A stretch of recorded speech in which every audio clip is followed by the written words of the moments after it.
اللہ تعالیٰ نے ارشاد فرمایا کہ الذی خلق الموت والحیات لیبلوکم ایکم احسن عملا، فرمایا ہم نے موت اور حیات کو اس لیے پیدا کیا ہے تاکہ پتہ چلے تم میں اچھے کام کون کرتا ہے، بہترین عمل کون کرتا ہے، سوسائٹی میں معاشرے میں اچھا کردار کون چھوڑ کے جاتا ہے۔ یہاں سے جو لوگ سعودی عرب جاتے ہیں ان کا والد قرض اٹھا کے پلاٹ بیچ کے یا ماں زیور بیچتی ہے، مجبوری ہے، چلو وہاں جائے گا کوئی کاروبار کر لے گا، لیکن بندہ یہاں سے اتنی مجبوری کے بعد وہاں جائے اور وہاں جا کے وہ بالکل فارغ بیٹھا رہے، تو اس کو ہر آدمی سمجھاتا ہے اور کچھ لوگ اسے سخت جملوں سے بھی نوازتے ہیں، کہتے ہیں یار اتنی مشکل سے تیرے باپ نے بھیجا ہے، اتنی آرزوؤں کے بعد تیری ماں نے تیرے لیے بندوبست کیا ہے اور تو یہاں فارغ پھر رہا ہے۔ آپ نے دیکھا ہوگا کہ جو لوگ اسکول کالج میں پڑھتے ہیں اور ماں باپ غریب ہوتے ہیں تو ان کے اساتذہ جب انہیں سمجھاتے ہیں تو ساتھ یہ بھی کہتے ہیں کہ یار دیکھ تیرا ابا کتنی مشکل سے تیرے خرچ پورے کرتا ہے۔ اگر کوئی شخص بھی کسی بھی مقام پہ کوئی ذمہ داری اسے دی جائے اور وہ اپنی ڈیوٹی ٹھیک نہ کرے، مقصد پورا نہ کرے، تو لوگ اس سے خوش نہیں ہوتے، لوگ اس کے لیے اچھے جذبات نہیں رکھتے، کہتے تو اپنا مقصد نہیں پورا، میں یہاں آیا ہوں آپ کو اللہ رسول کی بات بتانے، آپ نے اچھا گمان کر کے مجھے دعوت دے لی کہ شاید یہ ہمیں صحیح طرح سمجھا سکتا ہے، اب میں یہاں آ کے آپ کو اللہ رسول کی بات بتاؤں ہی کوئی نہ، تو آپ کہیں گے میاں آپ کو تو بلایا تھا کہ آپ ہمیں کوئی سمجھا دیں، کوئی نصیحت کر دیں، تو آپ تو ادھر ادھر کی ہانک کے چلے گئے، قبول نہیں کریں گے لوگ۔ مقصد کو سمجھنا چاہیے، رزق ضرور کمائیں، بڑی اچھی بات ہے، نکاح، بچے، گھر، برادری، قبیلہ، یہ ساری چیزیں ضمن ہیں، ذیل ہیں، اصل کیا ہے؟ ایکم احسن عملا، مقصد تمہارا یہ ہے کہ پتہ چلے تم میں بہترین عمل کون کرتا ہے۔ اپنے بچوں کے لیے دوڑ دھوپ کرنا یا مال دولت جمع کرنا یا جناب آسائشیں اکٹھی کرنا، یہ تو غیر مسلم بھی کر رہا ہے۔ میں اکثر کہتا ہوں کہ یہ دیندار طبقہ ہے، میری طرح کے لوگ ہیں، تو ایک بندہ 6 گھنٹے کا سفر طے کر کے آیا ہے، اس نے اسے دیندار سمجھا ہے، نیک آدمی سمجھا جبھی آیا نا، کتنا بڑا اس نے اسے مقام دیا ہے کہ اسے حضور سید عالم علیہ السلام کے دین کا نمائندہ سمجھا ہے۔ یہ خطیب صاحب ہیں، یہ استاد صاحب ہیں، امام صاحب ہیں، پیر صاحب ہیں، کتنا بڑا اپنا مقام اگر بندہ کبھی سمجھے تو کتنا لوگوں نے اسے بڑا درجہ دیا ہے۔ اب ایک بندہ ولی سمجھ کے آ رہا ہے، اس کو کتنا درجہ ملے گا، لیکن اگر سامنے والا جس کو وہ اتنا مقدس مقام دیتا ہے کہ ولی سمجھتا ہے اور اس بندے کا لالچ 2-4 ہزار ہو جائے، 15-20 ہزار 25 ہزار کی تقریر بیچے، نعت بیچے، دعا بیچے، معاذ اللہ، تو اس کا درجہ کتنا بڑا تھا اور وہ آ کہاں پہ گیا ہے۔ بھئی یہ کام تو کوئی اور کاروبار کر کے بھی کیا جا سکتا ہے، ضروری تھا کہ حضور کی تعریف کر کے تم کمائی اکٹھی کرتے تو کوئی اور کام کر لیتے، بڑے کام ہیں دنیا میں کوئی اور کر لیتے۔ مقاصد ہمیشہ اعلیٰ رکھیں، چھوٹا مقصد، بڑے مقاصد۔ یہ جو آرام ہے، آسودگی ہے، آرام سے بیٹھنا ہے، کھانا پینا ہے، اچھا گھر ہونا چاہیے، تنگ کوئی نہ کرے، تو حضرت امام حسین تو مسجد نبوی کے خطیب ہیں، حضور کے روضے پہ بیٹھے ہیں، لوگ پلکیں بچھا کے سلام کرتے ہیں، تو ٹھیک ہے بیٹھے رہتے، موج لگی ہوئی تھی، کیا ضرورت تھی؟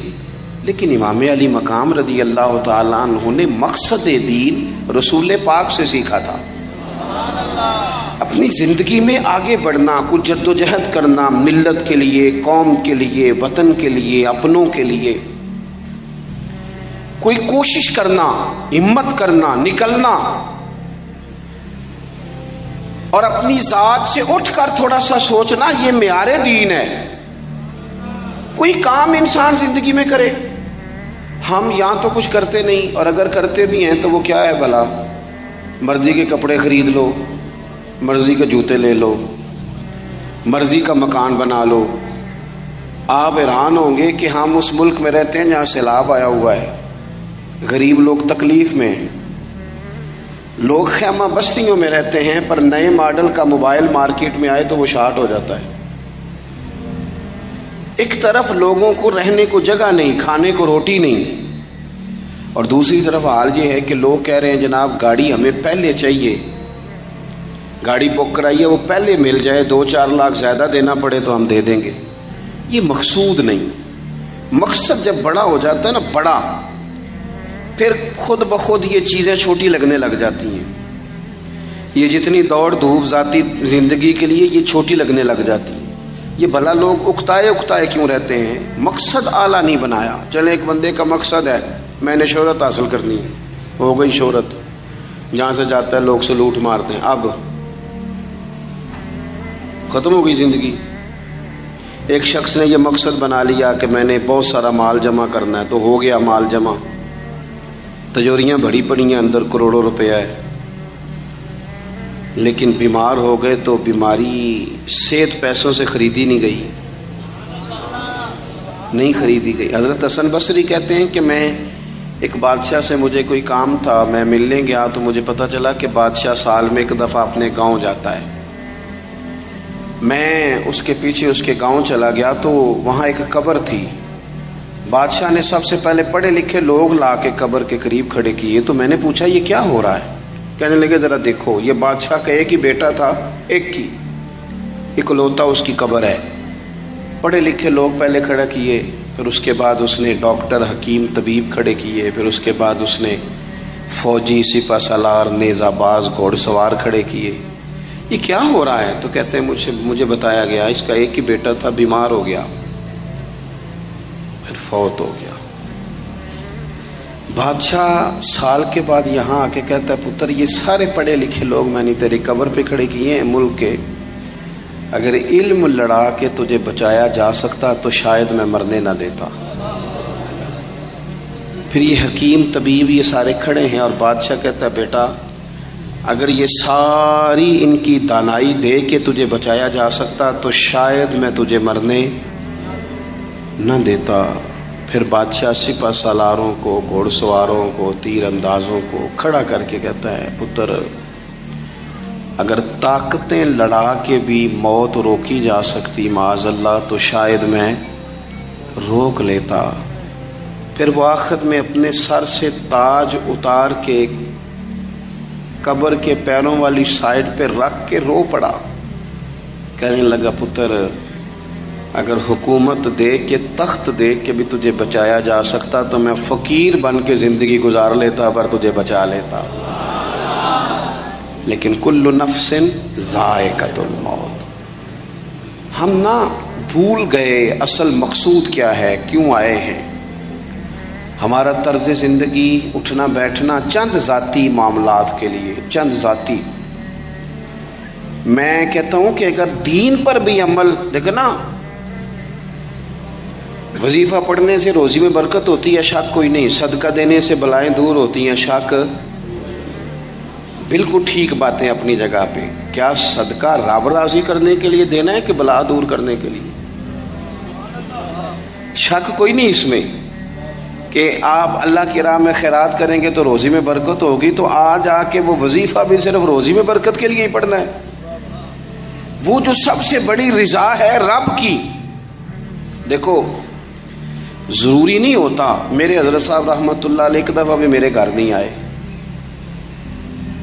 اور آپ حیران ہوں گے کہ میں سمجھتا ہوں کہ شاید بہتر ہوا، کیونکہ میری اتنی حیثیت نہیں نا، اوقات نہیں نا.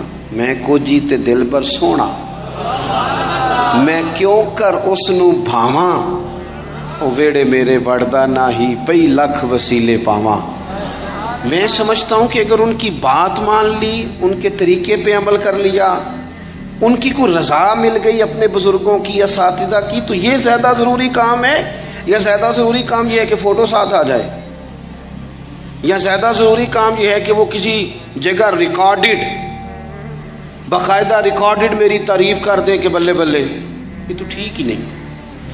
چیزوں کو جب تک ان کی اصل میں نہیں لیا جاتا، اصول میں، اتنی دیر تک معاملات بہتر ہے.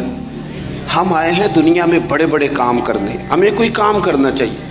ہمارا بڑا وقت ضائع ہوتا ہے، کوئی مقصد نہیں ہمارا فضول خوش گپیوں کا، لیکن مار رہے ہیں گپے.